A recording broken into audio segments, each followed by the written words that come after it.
What is the difference between the cold and flu? Not much on the symptoms, but the cold is annoying while the flu can kill you. People with the flu may have a high fever, but when that happens, it might be too late. It usually starts out like a cold and is commonly mistaken as a cold at first. It comes with the cold winter weather, and although no one likes it, we pay little attention to the cold and accept it as a part of life. But the flu is different. The 1918 Spanish flu infected 500 million people and killed 50 to 100 million worldwide. And last year, 80,000 people died of the flu in the winter of 2017. That's terrible, isn't it? But the truth can be much worse. Wikipedia showed annual Lyme disease cases stood around 30,000.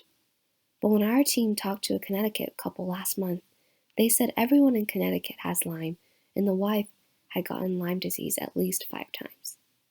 The husband now won't leave the house without spraying harsh chemicals. So do you think there's only 80,000 deaths from the flu last year? So, is there a flu pandemic or not?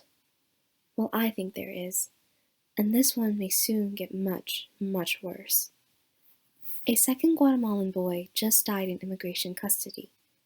Depending on what news you watch, you may either be told about him being a casualty of Democratic refusal to fund the border wall, or the Immigration's office lack of funding and training to deal with the many detainees. But I read the report which timelined the whole incident. He was detained on 12/18/18 with no reports of any problems with the child until 12/24/18 at 9 a.m. He was rushed to the hospital at 10 p.m., arrived at 11 p.m., and pronounced dead at 11:59 p.m.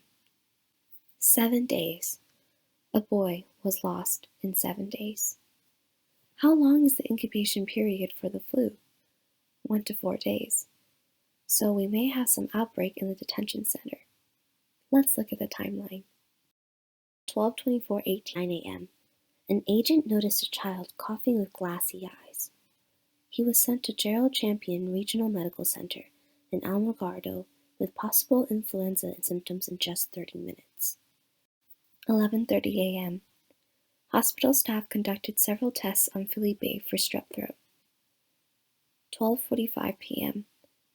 Felipe was given a diagnosis of the common cold and given Tylenol. 1:20 p.m. He was evaluated for release and found to have a 103-degree fever and was held for continued observation. 2:50 p.m. Felipe was released from the emergency room with ibuprofen and amoxicillin, the antibiotic. He and his father were sent to temporary holding at the Highway 70 checkpoint. About 5 p.m. Agents provided Felipe with a dose of the prescribed medication as ordered by the medical staff, and agents conducted several welfare checks that evening. 7 p.m. Felipe appeared to be nauseous and vomited. Agents were aware of this and helped clean up the vomit. His father declined further medical assistance as the child had been feeling better. 10 p.m. Felipe appeared lethargic and nauseous again. Felipe and his father were sent to Gerald Champion Regional Medical Center. During transportation to the hospital, he began to vomit and lose consciousness. 11:07 p.m. Radio traffic indicated that the agent had arrived at the medical center, where he was met by hospital staff. 11:48 p.m. Hospital staff were unable to revive Felipe and pronounced him dead. I'm sorry to share this terrible story with you, but I do want you to get a flu shot if you have not already gotten one. Although there is no report of a major flu outbreak, Philippe's death showed you how you can die even when you are sent to the ER, given medication, and have a family member taking care of you. This story will not make it into any news if he was not in custody. Many people die of the flu every year, but when you hear it from the news, it may just be the tip of the iceberg. Today I saw another news. Andy Lau, the famous actor and singer adored by Chinese fans all over the world, canceled his current tour because of the flu. Forgive me for using him as another random sample, but obviously the situation is worse than we think. How bad is this flu? It is bad because it has already taken lives without us knowing, and it can get much worse if we don't do something to stop it. Don't wait until the vaccines run out.